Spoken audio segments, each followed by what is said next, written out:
Bom dia a todos, hoje é terça-feira, dia 11 de agosto da 19ª semana do Tempo Comum. Hoje festa de Santa Clara. O Evangelho é de São Mateus, o capítulo 18, versículo de 1 a 5, mais o versículo 10 e ainda os versículos de 12 a 14. Vamos ao texto. Naquele tempo os discípulos aproximaram-se de Jesus e perguntaram: quem é o maior no reino dos céus? Jesus chamou uma criança, colocou no meio deles e disse: em verdade vos digo, se não vos converterdes, não vos tornardes como crianças, não entrareis no reino dos céus.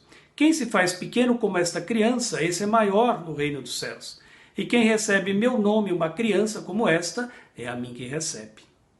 Não desprezeis um desses pequeninos, pois eu vos digo que os seus anjos nos céus veem sem cessar a face do meu Pai que está nos céus. Que vos parece? Se um homem tem 100 ovelhas e uma delas se perde, não deixa ele as 99 nas montanhas para procurar aquela que se perdeu? Em verdade vos digo, se ele a encontrar, ficará mais feliz com ela do que com as 99 que se perderam. Do mesmo modo, o Pai que está nos céus não deseja que se perca nenhum destes pequeninos.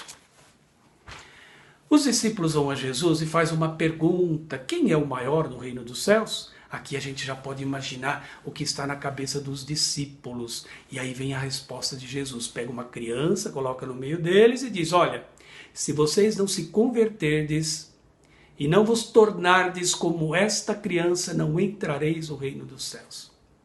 Porque é condição.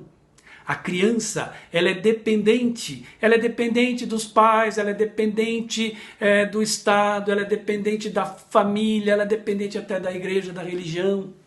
Então assim o discípulo tem que se colocar nessa dependência de Deus. Ele está no mundo a serviço do reino de Deus, mas dependente de Deus. Ele tem que entender isso, para não ficar com aquela ilusão de que porque é discípulo do Senhor, então ele é mais importante, porque ele é especial, porque ele é maior do que todos. Jamais. Ele tem que se humilhar, ele tem que ser o menor de todos para promover os pequenos que estão chegando. Aí o Evangelho faz um salto, vai para o versículo 10, quando Jesus fala dos pequeninos do reino. Não desprezeis os pequeninos, porque seus anjos dos céus veem sem cessar a face do meu Pai que está nos céus. Olha, não seja um sinal de escândalo para os pequeninos. Ele está falando de quem? Está falando das crianças? É evidente que não. Aqui o Evangelho fez um salto.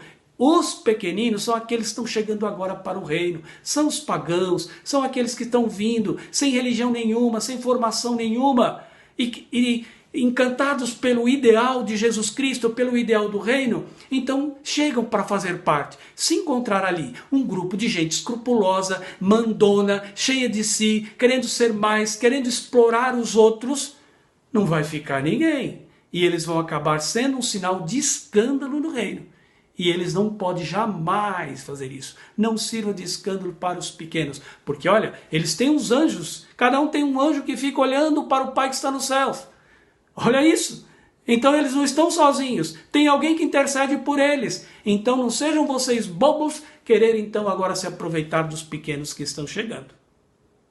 E aí vem para ilustrar a parábola da ovelha perdida. Jesus diz: o homem que tem 100 ovelhas, no fim da tarde, quando ele recolhe todas, percebe que falta uma. Ele deixa as 99 ali e sai em busca daquela que se perdeu. E não sossega enquanto não encontra. Encontrou? Feliz da vida. Traz ela para casa, cheio de vida. Por quê? Encontrou a ovelha que estava perdida. Ele podia dizer: poxa vida, mas eu tenho 99, deixa essa daí, amanhã eu procuro. Não, ela é importante, ela fazia parte do seu montante. Sem ela, o rebanho estava desfalcado. Assim somos todos nós diante de Deus. Se faltar um, o rebanho do Senhor está desfalcado. Portanto, a luta do discípulo é que nenhum se perca, é o que vem no final. Do mesmo modo, o Pai que está nos céus não deseja que nenhum desses pequeninos se perca. Então que cada um de vocês sejam responsáveis por isso. Ide ao mundo, arrebanhando todos e trazendo-os todos para o reino, porque todos são importantes aos olhos do Pai e que nenhum se perca. Aí nós temos também a festa de Santa Clara, que nasceu em 1193 e morreu em 1253. Encantou-se pelo ideal de São Francisco de Assis, ela também era de Assis, e arrumou um grupo de amigas e junto com ele ela fundou a Ordem das Clarissas, as Irmãs Clarissas. Diz a história que ela teve uma enfermidade muito longa e ela viveu esse tempo de enfermidade dentro de um apostolado profundo, realmente cheio de alegrias e de sucesso. Ou seja, aquela que era grande porque ela era nobre, assim como São Francisco. E olha o que fizeram, tanto ela quanto ele, ou tanto ele quanto ela, o que fizeram? Abandonaram aquela vida e se fizeram pobre para, no meio dos pobres, promover os pobres para o reino de Deus. Que coisa belíssima, que maravilha, que exemplo bonito, o exemplo de Santa Clara, aquela que realmente tinha tudo para ser uma bela dama da sociedade naquele tempo. Abandonou tudo por amor a Cristo, por amor à igreja, por amor ao reino, se colocou pequena para promover os pobres. A bênção do Deus Todo-Poderoso, Pai, Filho e Espírito Santo, que desça sobre todos vós, permaneça sempre. Amém. Tenha todos um bom dia e fique com Deus.